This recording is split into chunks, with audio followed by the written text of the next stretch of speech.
Hi this is Yogita welcome to 9 PM news junction 36 లక్షల కోట్లతో budget ప్రవేశపెట్టింది కేంద్రం.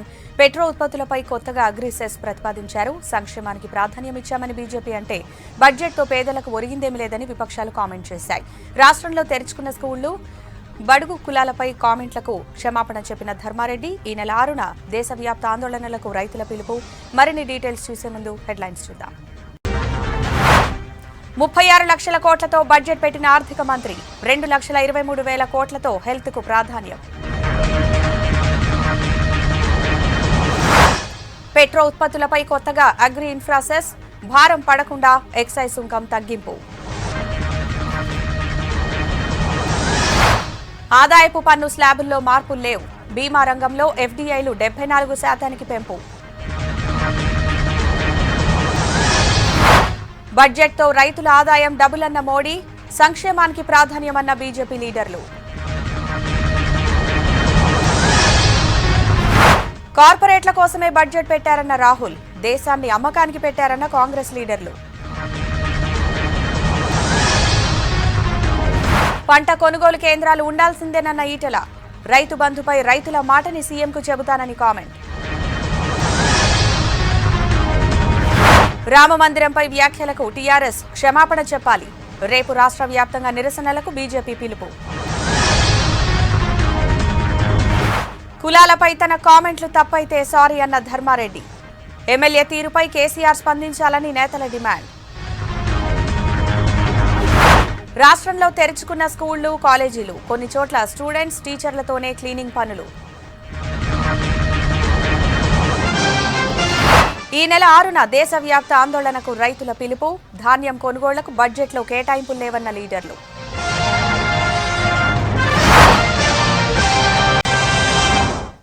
$36 లక్షల కోట్ల రూపాయలతో బడ్జెట్ ప్రవేశపెట్టారు ఆర్థిక మంత్రి నిర్మలా సీతారామన్. 137% అధిక కేటాయింపులతో ఆరోగ్య రంగానికి ప్రాధాన్యమిచ్చారు. మౌలిక సదుపాయాల కల్పనకు భారీగా నిధులివ్వడంతో పాటు పెట్రోల్, డీజిల్, మద్యం, ఆయిల్ ధరలపై అగ్రి సెస్ విధించారు.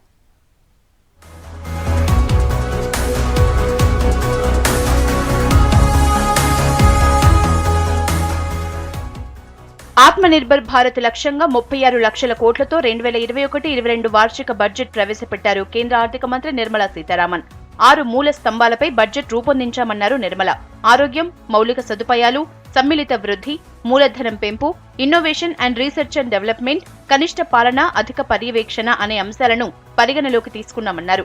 లోక్సభ ప్రారంభం కాగానే బడ్జెట్పై ప్రతిపక్షాలు నిరసన తెలిపాయి. అపోజిషన్ నినాదాల మధ్య ప్రసంగించారు కేంద్ర మంత్రి. కరోనా మహమ్మారి దేశాన్ని పీడిస్తున్న వేళ బడ్జెట్ కేటాయింపుల్లో ఆరోగ్య రంగంపై ఫోకస్ పెట్టింది కేంద్రం. ఈ ఏడాది హెల్త్ సెక్టార్కు 2,23,846 కోట్ల రూపాయలు కేటాయించినట్లు చెప్పారు ఆర్థిక మంత్రి నిర్మలా సీతారామన్. గత బడ్జెట్తో పోలిస్తే ఇదే 137% అధికం. Today, India has 2 vaccines available and has begun immediately safeguarding not only her own citizens against COVID-19 but also those of 100 or more countries. It is added comfort to know that 2 or more vaccines are also expected soon. In the post-COVID world are changing. This moment in history is the dawn of a new era, one in which India is well poised to truly be the land of promise and hope. ప్రస్తుతం దేశంలో రైతుల ఆందోళనలపై ప్రధానంగా చర్చ జరుగుతోంది. ఈ టైంలో రైతుల్ని ఆకర్షించే ప్రయత్నం చేసింది కేంద్రం. 2021-22లో ఆహార ఉత్పత్తుల సేకరణ, కనీస మద్దతు ధరకు 1,72,000 కోట్ల రూపాయలు ఖర్చవుతుందని అంచనా వేశామన్నారు. 2020-21లో రైతులకు 75,000 కోట్ల రూపాయలు కేటాయించామని, దీనివల్ల 1,50,00,000 మంది రైతులు లబ్ధి పొందారని తెలిపారు. దేశవ్యాప్తంగా మరో 1000 మార్కెట్లను ఎలక్ట్రానిక్ నేషనల్ అగ్రికల్చర్ మార్కెట్ ఈనాంతో అనుసంధానిస్తామన్నారు.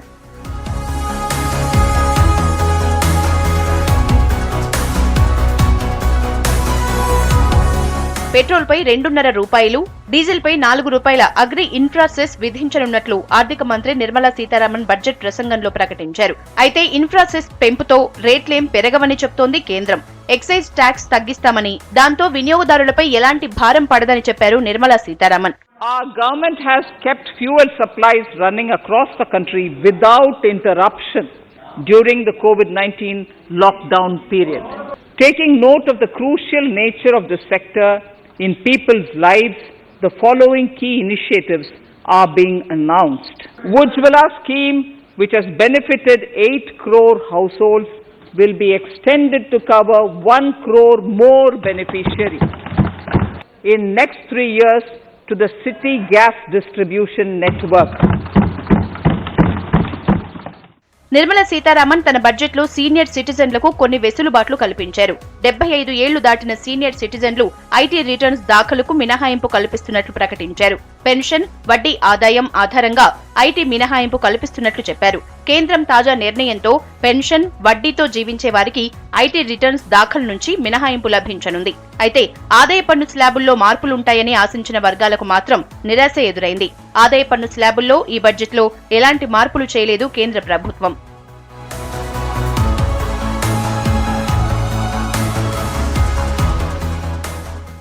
బీమా రంగంలోనూ కీలక నిర్ణయాలు తీసుకుంది కేంద్ర ప్రభుత్వం. బీమా రంగంలో ప్రస్తుతం 49% ఉన్న విదేశీ ప్రత్యక్ష పెట్టుబడుల పరిమితిని 74% పెంచుతున్నట్లు ప్రకటించింది.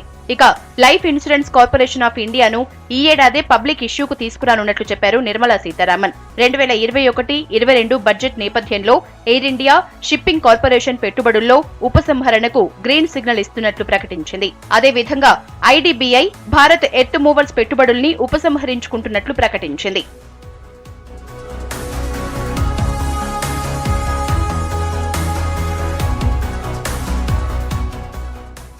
కాలుష్య నియంత్రణ చర్యల్లో భాగంగా మరిన్ని కీలక నిర్ణయాలు తీసుకుంది కేంద్రం. వాహనాలు పర్యావరణ హితంగా ఉండేలా, వాటి నుంచి వచ్చే కాలుష్యాన్ని తగ్గించేలా పాలసీ తయారు చేస్తున్నట్లు ఆర్థిక మంత్రి చెప్పారు. దీనికోసం 2217 కోట్లను కేటాయించారు. గడువు తీరిపోయిన వాహనాల్ని తుక్కుగా మార్చే విధానాన్ని అమలు చేయబోతున్నట్లు చెప్పారు.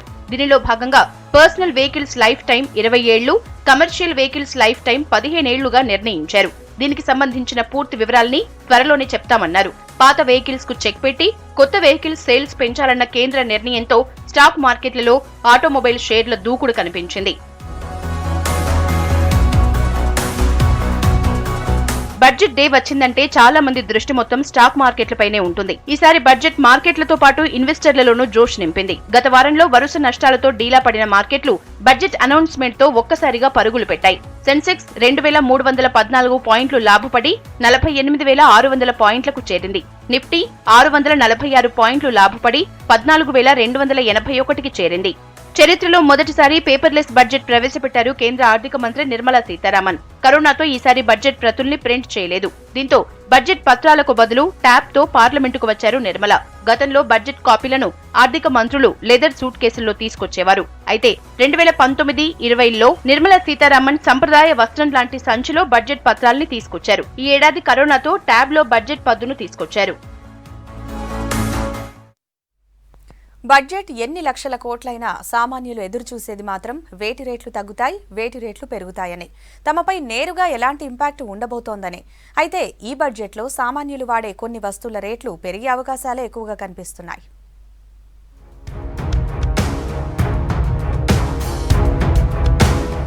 కేంద్రం బడ్జెట్లో కొన్ని అంశాలు సామాన్యుడికి సంతృప్తి కలిగిస్తే మరికొన్ని అసంతృప్తి కలిగించేలా ఉన్నాయి. ఎలక్ట్రానిక్ వస్తువులు, మొబైల్ ఫోన్లు, చెప్పులు, పర్సులు, చార్జర్స్, లెదర్ ఉత్పత్తులు, సోలార్ ఇన్వర్టర్లు, యూరియాతో పాటు ఇతర ఫర్టిలైజర్ల రేట్లు పెరగనున్నాయి. ఐరన్, స్టీలు, నైలాన్ ఉత్పత్తులు, కాపర్ వస్తువులు, షూస్, బంగారం, వెండి ధరలు తగ్గనున్నాయి.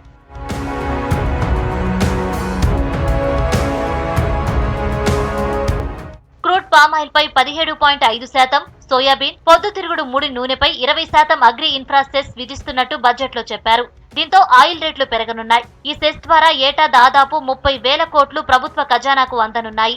అలాగే యాపిల్స్, బొగ్గు, లిగ్నైట్, యూరియా, బఠానీలు, కాబూలీ శనగలతో పాటు ఇతర పప్పుల రేట్లు పెరిగే అవకాశాలు కనిపిస్తున్నాయి.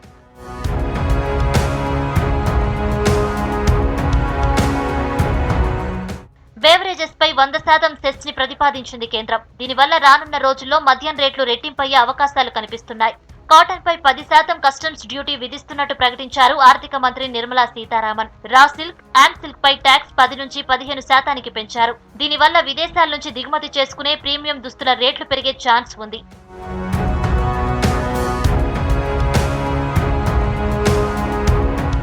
సోలార్ ఇన్వర్టర్లపై కస్టమ్స్ డ్యూటీ 5 నుంచి 20% పెంచడంతో వాటి ధరలు పెరగనున్నాయి. ఆటోమొబైల్ రంగంలో కస్టమ్ డ్యూటీ పెంపుతో కార్ల విడిభాగాల ధరలు కూడా పెరగనున్నాయి. అలాగే ఎలక్ట్రానిక్ వస్తువులు, సింథటిక్ జెమ్ స్టోన్స్, లెదర్ ఉత్పత్తులు, సోలార్ లాంతర్లు, వాహనాల విడిభాగాలు, స్టీల్ స్క్రూల రేట్లు పెరిగే అవకాశం ఉంది.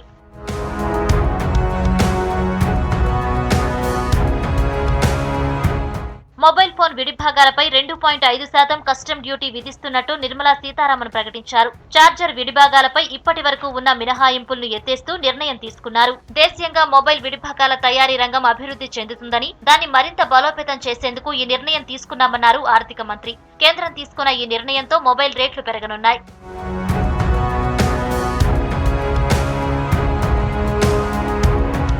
కొద్ది రోజులుగా విపరీతంగా పెరుగుతూ సామాన్యుడికి అందకుండా పోతున్న బంగారం, వెండి ధరలు దిగిరానున్నాయి. బంగారం, వెండి, రాగిపై పన్ను మినహాయింపులు ఇస్తున్నట్లు కేంద్రం ప్రకటించింది.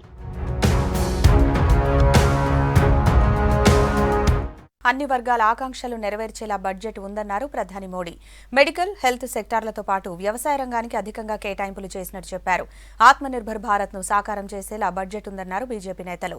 అయితే కాంగ్రెస్ సహా విపక్షాలు మాత్రం బడ్జెట్పై తీవ్ర విమర్శలు చేశాయి. దేశాన్ని అమ్మేయడమే లక్ష్యంగా కేటాయింపులు జరిపారని ఆరోపించాయి. రైతుల ఆదాయాన్ని రెట్టింపు చేసేందుకు బడ్జెట్లో చర్యలు తీసుకున్నామన్నారు ప్రధాని నరేంద్ర మోడీ. వ్యవసాయ మౌలిక సదుపాయాల నిధి ద్వారా మండీలను మరింత బలోపేతం చేస్తామన్నారు. ఇన్ఫ్రాస్ట్రక్చర్, హెల్త్ సెక్టార్ పై ప్రధానంగా దృష్టి సారించామన్నారు. బడ్జెట్లో పారదర్శకతకు ప్రాధాన్యం ఇచ్చామన్న మోడీ, ఈ బడ్జెట్ భారత్ ఆత్మవిశ్వాసానికి ప్రతీకగా నిలుస్తుందన్నారు. आज का बजट भारत के आत्मविश्वास को उजागर करने वाला है. एमएसएमईज और इंफ्रास्ट्रक्चर पर विशेष रूप से जोर दिया गया है. देश के हर क्षेत्र में विकास यानी ऑल राउंड डेवलपमेंट की बात करता रहता है. देश की मंडियों को यानी एपीएमसी को और मजबूत करने के लिए, सशक्त करने के लिए एग्रीकल्चर इंफ्रास्ट्रक्चर फंड से मदद का प्रावधान किया गया है. ఈ బడ్జెట్ ఆత్మనిర్భర్ భారత్ కు మార్గదర్శకంగా నిలుస్తుందన్నారు హోంశాఖ మంత్రి అమిత్ షా. రైతుల ఆదాయాన్ని రెట్టింపు చేయాలన్న మోడీ ప్రయత్నాలను ఈ బడ్జెట్ సాకారం చేస్తుందన్నారు. బడ్జెట్ ను ఎంత ప్రశంసించినా తక్కువేనన్నారు రక్షణ శాఖ మంత్రి రాజ్నాథ్ సింగ్. ఇలాంటి బడ్జెట్ ను ప్రజలు ఊహించలేదన్నారు. ఇంతకు ముందు 5 మినీ బడ్జెట్లను ప్రవేశపెట్టడంతో పాటు ఆత్మనిర్భర్ సహా అనేక ప్యాకేజీలు ప్రకటించామన్నారు రాజ్నాథ్. लोगों को उम्मीद नहीं थी कि इस प्रकार का बजट पेश होगा, क्योंकि इसके पहले भी 5 मिनी बजट एक प्रकार से सरकार के द्वारा पेश किए जा चुके हैं. कई पैकेज की घोषणा हुई है, जिसमें एक आत्मनिर्भर भारत का भी पैकेज महत्वपूर्ण है. బడ్జెట్ ను అసాధారణ పరిస్థితుల్లో ప్రవేశపెట్టామన్నారు బీజేపీ జాతీయ అధ్యక్షుడు జేపీ నడ్డా. ఈ బడ్జెట్ అన్ని వర్గాల ప్రజల సంక్షేమానికి అంకితమిస్తున్నట్లు చెప్పారు. బడ్జెట్ అద్భుతంగా ఉందన్నారు NITI Aayog CEO Amitabh Kant. Corona recovery stage ను వేగవంతం చేయడంతో పాటు మరో 4 ఏళ్లకు దిశానిర్దేశం చేస్తుందన్నారు. మౌలిక సదుపాయాలు, అసెట్ మానిటైజేషన్ పై ప్రభుత్వం దృష్టి పెట్టిందన్నారు. భవిష్యత్తులో ప్రైవేట్ సెక్టార్ ని కూడా ఇన్వాల్వ్ చేయాలని ప్రభుత్వం ఆలోచిస్తుందన్నారు. आगे चल के एक फॉरेन डायरेक्ट इन्वेस्टमेंट को बढ़ाया उन्होंने इंश्योरेंस सेक्टर में. सो ये सब दिखाता है गवर्नमेंट की थिंकिंग, पॉलिटिकल थिंकिंग भी, कि भाई गवर्नमेंट को आगे चल के प्राइवेट सेक्टर को ज्यादा इन्वॉल्व करना बहुत जरूरी है.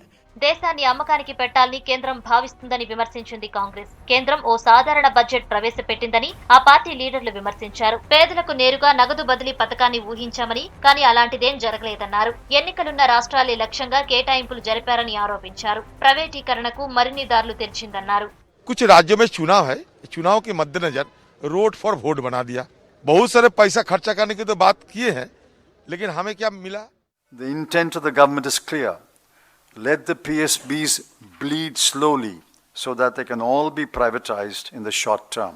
Let us see the reaction of the public to this unconcealed desire to sell off all public sector banks. బడ్జెట్తో పేదలకు అండగా నిలవాల్సిన మోడీ సర్కార్ జాతి సంపదను తన పెట్టుబడిదారి మిత్రులకు అప్పగిస్తుందన్నారు కాంగ్రెస్ లీడర్ రాహుల్ గాంధీ. రైతులు, కార్మికులు, ఎంఎస్ఎంఈలకు చేయూతనందించాలన్నారు. రక్షణ రంగానికి చెందిన కేటాయింపులపై రాహుల్ అసంతృప్తి వ్యక్తం చేశారు. దేశాన్ని అమ్మడం కోసమే బడ్జెట్ ప్రవేశపెట్టినట్టుందన్నారు ఆర్జేడీ లీడర్ తేజస్వి యాదవ్. గతంలో రైల్వేలు, ఎయిర్ ఇండియా, భారత్ పెట్రోలియం ను అమ్మేశారన్నారు. ఈ బడ్జెట్ లో గ్యాస్ పైప్లైన్, స్టేడియం, రోడ్వేలు, వేర్ హౌస్లు కూడా అమ్మటానికి పెట్టారని చెప్పారు. కేంద్రం ప్రవేశపెట్టిన బడ్జెట్ ను ప్రజా వ్యతిరేక బడ్జెట్ గా అభివర్ణించారు పశ్చిమ బెంగాల్ ముఖ్యమంత్రి మమతా బెనర్జీ. బీజేపీ నేతలు ప్రతిసారి తప్పుడు హామీలు ఇస్తారని ఆరోపించారు. దేశంలోని ప్రతి రంగాన్ని అమ్మకానికి పెట్టారని విమర్శించారు. అసంఘటిత రంగానికి బడ్జెట్ లో కేటాయించిందేమీ లేదన్నారు. బడ్జెట్ కు ఎలాంటి దిశ లేదన్నారు SP leader Akhilesh Yadav. Budget లో రైతులకు కేంద్రం ఏమిచ్చిందో చెప్పాలన్నారు. బడ్జెట్ తో ఆర్థిక రంగానికి ఒరిగిందేం లేదన్నారు. యువత ఉపాధి కల్పన కోసం ఎలాంటి చర్యలు తీసుకున్నారని ప్రశ్నించారు. ఈ బడ్జెట్ తో కేవలం బడా కంపెనీలకు మాత్రమే ప్రయోజనమన్నారు ఢిల్లీ ముఖ్యమంత్రి అరవింద్ కేజ్రీవాల్. ద్రవ్యోల్బణం పెరగడంతో పాటు ప్రజల సమస్యలు రెట్టింపు అవుతాయంటూ ట్వీట్ చేశారు. అన్ని రంగాల అభివృద్ధే లక్ష్యంగా కేంద్రం బడ్జెట్ ప్రవేశపెట్టిందన్నారు బీజేపీ ఎంపీలు. రాష్ట్రానికి కూడా నిధులు కేటాయించారని చెప్పారు. అయితే బడ్జెట్పై అసంతృప్తి వ్యక్తం చేశారు కాంగ్రెస్ ఎంపీలు. రాష్ట్రానికి కేంద్రం ఎలాంటి కేటాయింపులు చేయలేదన్నారు. విభజన హామీల ప్రస్తావన బడ్జెట్లో రాలేదన్నారు. కేంద్ర ప్రభుత్వ బడ్జెట్ చారిత్రాత్మకమైందన్నారు బీజేపీ రాష్ట్ర అధ్యక్షుడు ఎంపీ బండి సంజయ్. ప్రధాని మోడీ సబ్కా సాథ్ సబ్కా వికాస్ సబ్కా విశ్వాస్ను ఈ బడ్జెట్ సాకారం చేస్తుందన్నారు. ప్రజా సంక్షేమం, ఆరోగ్యం, అభివృద్ధి ఆకాంక్షించే విధంగా బడ్జెట్ ఉందన్నారు. కేంద్ర ప్రభుత్వం ప్రవేశపెట్టిన బడ్జెట్ పై ప్రెస్ నోట్ రిలీజ్ చేశారు బండి సంజయ్.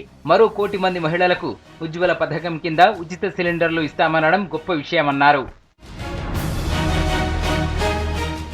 కేంద్ర బడ్జెట్ చాలా బాగుందన్నారు బీజేపీ ఎంపీలు ధర్మపురి అరవింద్, సోయం బాపురావు. అన్ని రంగాలను కలుపుతూ బడ్జెట్ ప్రవేశపెట్టారన్నారు. వ్యవసాయానికి పెద్దపీట వేయడంతో పాటు రాష్ట్రానికి నిధులు కేటాయించారన్నారు. రైతాంగం మీద కూడా ఆరోగ్యం తర్వాత దానికి ఈక్వల్ గా రైతాంగం మీద, వ్యవసాయం మీద దృష్టి సారించిన బడ్జెట్, కేటాయింపులు విపరీతంగా పెంచిన బడ్జెట్ ఇది. తెలంగాణ రైతాంగానికి పెద్దపీట వేసినారు. బడ్జెట్లో తెలంగాణకు ఒరిగిందేం లేదన్నారు PCC president Uttam Kumar Reddy. Metro rail విస్తరణలో హైదరాబాద్ కు నిధులు ఇవ్వాలని ఆయన డిమాండ్ చేశారు. Kazipet railway plant, Bayyaram steel plant కు ఎందుకు ముందుకు రావట్లేదని ప్రశ్నించారు ఉత్తమ్. తెలంగాణ రాష్ట్రానికి వచ్చింది 0. ఏపీ రీఆర్గనైజేషన్ యాక్ట్ లో ఇచ్చిన హామీలు గాని ఇతర విషయాలు గాని తెలంగాణ రాష్ట్రం నుంచి అనేక ప్రతిపాదనలు ఏ ఒక్కటి కూడా ఈ కేంద్ర బడ్జెట్ లో కనీసం ప్రతిపాదించలేదు. కేంద్ర బడ్జెట్ కార్పొరేట్ శక్తులకు మాత్రమే లాభపడేలా ఉందన్నారు సీఎల్పీ నేత భట్టి విక్రమార్క. దేశ సంపద కొద్ది మంది చేతుల్లోకి వెళ్లేలా కేంద్రం వ్యవహరిస్తుందన్నారు.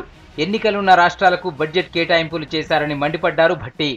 లబ్ధి పొందడం కోసం ఈ బడ్జెట్ ను వాడుకునే ప్రక్రియ చేపట్టారు తప్ప దేశాన్ని మొత్తాన్ని ఒక యూనిట్ గా మాత్రం చూసి దేశం మొత్తానికి సంబంధించినటువంటి ఇన్ఫ్రాస్ట్రక్చర్, రోడ్లు డెవలప్ చేద్దామనే ఆలోచనలో రాలేదు. కార్పొరేట్ శక్తులకు ఏ రకంగా బెనిఫిట్ చేయాలనేటువంటి ఆలోచనతోనే ప్రవేశపెట్టినట్టుగానే ఈ బడ్జెట్ కనిపిస్తా ఉంది. కేంద్ర బడ్జెట్ కార్పొరేట్లకు అనుకూలంగా, పేదలకు వ్యతిరేకంగా ఉందన్నారు Congress PCC working president Ponnam Prabhakar. Budget కేటాయింపుల్లో తెలంగాణకు అన్యాయం జరిగిందన్నారు. సిరిసిల్ల టెక్స్టైల్ పార్క్ నిధుల కేటాయింపు ఊసే లేదన్నారు పొన్నం. ఇది పూర్తిగా ఎన్నికలు జరిగే రాష్ట్రాల బడ్జెట్లా ఉందన్నారు. వరంగల్ బీజేపీ నేతలు, కార్యకర్తలను అరెస్ట్ చేసి జైలుకు పంపడాన్ని ఖండించారు బీజేపీ రాష్ట్ర అధ్యక్షుడు బండి సంజయ్. శాంతియుత నిరసన తెలిపిన బీజేపీ కార్యకర్తలపై లాఠీచార్జ్ చేయడం, నాన్ బెయిలబుల్ కేసులు పెట్టడం సరికాదన్నారు. ఇదంతా మంత్రులు కేటీఆర్, దయాకర్ రావు ప్రోద్బలంతోనే జరిగిందన్నారు సంజయ్. టీఆర్ఎస్, బీజేపీ దాడులు, ప్రతిదాడులతో వరంగల్లో ఉద్రిక్త పరిస్థితులు కొనసాగాయి.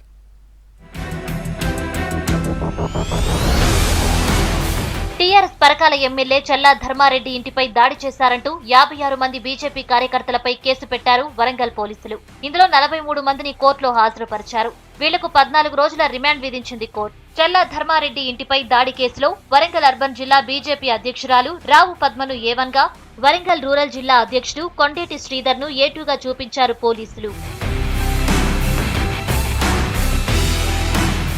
లెక్కలు చూపించకుండా రాముడి పేరుతో బీజేపీ నేతలు వసూళ్లకు పాల్పడుతున్నారంటూ పరకాల ఎమ్మెల్యే ధర్మారెడ్డి చేసిన కమెంట్స్ పై బీజేపీ ఆగ్రహం వ్యక్తం చేసింది. ఎమ్మెల్యే మాటలకు నిరసనగా హన్మకొండలోని ఎమ్మెల్యే ఇంటిపై శనివారం సాయంత్రం బీజేపీ నేతలు రాళ్లు విసిరారు. దీంతో బీజేపీ నాయకుల ఇండ్లు, ఆఫీసులను టార్గెట్ చేశారు టీఆర్ఎస్ నాయకులు. పరకాల్లోని బీజేపీ ఆఫీసుకు నిప్పు పెట్టారు. అలాగే జిల్లాలోని పలువురు నేతల ఇళ్లపై రాళ్లదాడి చేశారు టీఆర్ఎస్ కార్యకర్తలు. టీఆర్ఎస్ ఎమ్మెల్యే ఇంటిపై దాడి చేశారంటూ బీజేపీ కార్యకర్తలపై కేసులు పెట్టి జైలుకు పంపిన పోలీసులు టీఆర్ఎస్ కార్యకర్తలను మాత్రం అరెస్ట్ చేయలేదు. Parakala BJP party office, Warangal BJP office తో పాటు నేతల ఇంటిపై దాడి చేసిన వారిని ఇప్పటి వరకు అరెస్ట్ చేయలేదంటున్నారు బీజేపీ నేతలు. అయితే సుమోటోగా కేసులు నమోదు చేశామంటున్నారు పోలీసులు.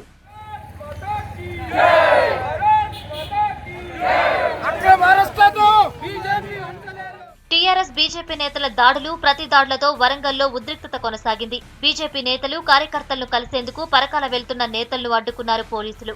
కొంతమందిని హౌస్ అరెస్ట్ చేశారు. బీజేపీ ఎమ్మెల్యే రాజా సింగ్ ను బీబీ నగర్ దగ్గర, మాజీ ఎంపీ జితేందర్ రెడ్డిని, మాజీ మంత్రి విజయ రామారావును వరంగల్ దగ్గర అదుపులోకి తీసుకున్నారు పోలీసులు. డాటా చెప్పాలి, ఎన్ని డబ్బులు తెలంగాణ నుంచి తీసుకొని వెళ్ళినారు, మొత్తం హిసాబ్ చెప్పాలని కొంతమంది బుద్ధి లేని వాళ్ళు మాట్లాడుతున్నారు కదా. నేను మీకు చెప్తున్నా, మేము హిసాబ్ ఇస్తాం, భద్రాచలం రాము గుడిలో ఇస్తాం, కానీ మీకు చెప్పాం. మీలో దమ్ముంటే మీ ముఖ్యమంత్రికి రామును, మీ కేటీఆర్కి రామును, అయోధ్య నుంచి ఆ అధికారులు వస్తారు, హిసాబ్ చూపెడతారు అక్కడ. కానీ ఏ లెవెల్లో ఎవరికి చూపెట్టాలి ఆ అధికారులు ఆలోచన చేస్తారు. కానీ ఏదో ఒక చిన్న మున్న నేత చెప్తే అది ఏమి హిసాబ్ చూపెట్టరు. ఇది టోటల్ గా లీగల్ గా వర్క్ నడుస్తుంది. రామ జన్మభూమి ట్రస్ట్ బోర్డ్ ఆ అకౌంట్ లో డబ్బులు వెళ్తున్నాయి. ఎవరు కూడా భయపడే అవసరం లేదు. రామ మందిరంపై టీఆర్ఎస్ నేతలు తప్పుడు వ్యాఖ్యలు చేయటం మానుకోవాలన్నారు బీజేపీ జాతీయ ఉపాధ్యక్షురాలు డీకే అరుణ. వరంగల్ బీజేపీ కార్యకర్తలపై పెట్టిన కేసులు విత్డ్రా చేసుకోవాలని డిమాండ్ చేశారామె. రాముణ్ణి కించపరిచేలా టీఆర్ఎస్ నేతలు చేసిన వ్యాఖ్యలను నిరసిస్తూ రేపు రాష్ట్ర వ్యాప్తంగా ఆందోళన చేస్తామన్నారు బీజేపీ ఎమ్మెల్యే రఘునందన్ రావు. రాముడిపై ఇష్టం వచ్చినట్లుగా మాట్లాడితే దండు కదులుతుందని హెచ్చరించారు బీజేపీ ఎమ్మెల్యేలు. రామాలయం కోసం ఇంతమంది ఏకం కావడం ముఖ్యమంత్రి గారికి ఇష్టం లేదా? వాళ్ళ ఎమ్మెల్యేలతోనే ఎందుకు ఈ విధంగా మాట్లాడిస్తున్నాడు? మంత్రులతోనే ఏ విధంగా ఇంత రెచ్చగొడుతున్నాడు? అడ్డగోలుగా మాట్లాడి పార్టీ కార్యాలయాల మీద దాడులు చేయడము, ఇండ్ల మీద పోయి దాడులు చేయడము. ముఖ్యమంత్రి గారు వెంబడే దీనిపైన స్పందించాల్సినటువంటి అవసరం ఉంది. మీ యొక్క నాయకులకు వెంబడే వాళ్ళకంతా కూడా ఒక మెసేజ్ ఇవ్వండి. మీరు కూడా పాల్గొంటే పాల్గొనండి, లేదా నోరు మూసుకొని ఊరుకోమని చెప్పి మీ నాయకులకు చెప్పండి.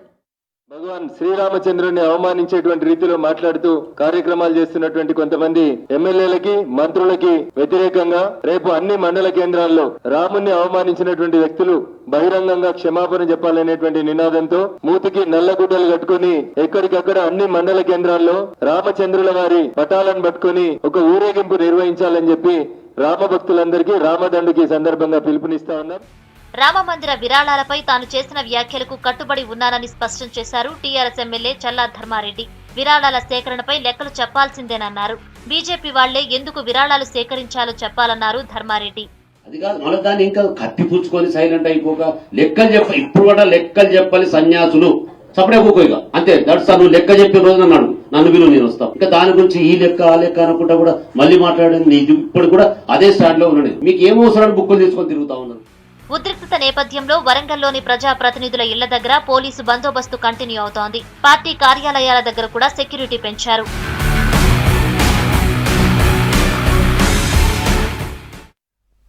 కరీంనగర్ జిల్లా చల్లూరులో రైతు వేదికను ప్రారంభించిన మంత్రి ఈటెల రాజేందర్ ఆసక్తికర కామెంట్స్ చేశారు.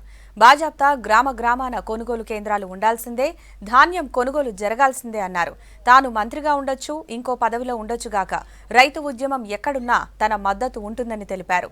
రైతు బంధు పథకం మంచిదే కానీ ఇన్కమ్ ట్యాక్స్ కట్టేవారికి, రియల్ ఎస్టేట్ చేసే భూములకు, వ్యవసాయం చేయని గుట్టలకు, లీజుకిచ్చే భూములకు రైతు బంధు ఇవ్వొద్దని రైతులు కోరుతున్నారని చెప్పారు. ఈ విషయం సీఎం కేసీఆర్ దృష్టికి తీసుకెళ్తానన్నారు ఈటెల. ఎవరికి ఏ నష్టం కష్టం వచ్చినా అందులో గుర్తులు చెప్పడం కోసం ఇంత క్లాస్ ఇంత దూరంగా ఉంటాయా? ఇక్కడ కొడితే నేను ఒక మండలానికి నిలబడాలి. బాజాప్తా రైతులు పండించిన పంట గ్రామాన ఏ ఐకేపీ సెంటర్లు పెట్టినామో ఆ ఐకేపీ సెంటర్లు ఉండవలసిందే, దాన్ని కొనవలసిందే. రైతు బంధు మంచిదే కానీ ఇన్కమ్ ట్యాక్స్ కట్టే వాళ్లకు, పెద్ద ఉద్యోగాలు చేసే వాళ్లకు, వ్యవసాయం చేయకుండా లీజుకి ఇచ్చే వాళ్లకు, వ్యవసాయం చేయని గుట్టలకు, చెట్లకు, 100 ఎకరాల భూస్వాములకు, రియల్ ఎస్టేట్ కోసం కొన్న భూములకు రైతు బంధు ఇవ్వద్దు అని అన్నది. ఇది మాట చెప్తే ఎప్పుడు కూడా పేదవాళ్ళ కోసమే ఉండాలి. ఉన్న వాళ్ళకు ఉంటాయి, వాళ్ళకి అన్ని హంగులు ఉంటాయి, కానీ పేదవాడికి అన్ని హంగులు ఉండవు. ఎంత చేసినా తక్కువే. ఈ దేశంలో రైతు ఏడవద్దని చెప్పి నిర్ణయించుకుంటున్నాం. ఎక్కడ రైతులు నాకు అన్యాయం జరిగిందని చెప్పి గుంటెత్తి మాట్లాడినా, సమ్మెలు చేసినా నేను మంత్రిగా ఉండొచ్చు, ఇంకొక దగ్గర ఉండొచ్చు, రైతులకు మాత్రం సంపూర్ణమైన సపోర్ట్ ఉంటుంది అని చెప్పి మనం చేస్తున్నాం. ఇవి ఇప్పటి వరకు అప్డేట్స్. కమింగ్ అప్ 3 వార్తలు. Keep watching V6 news.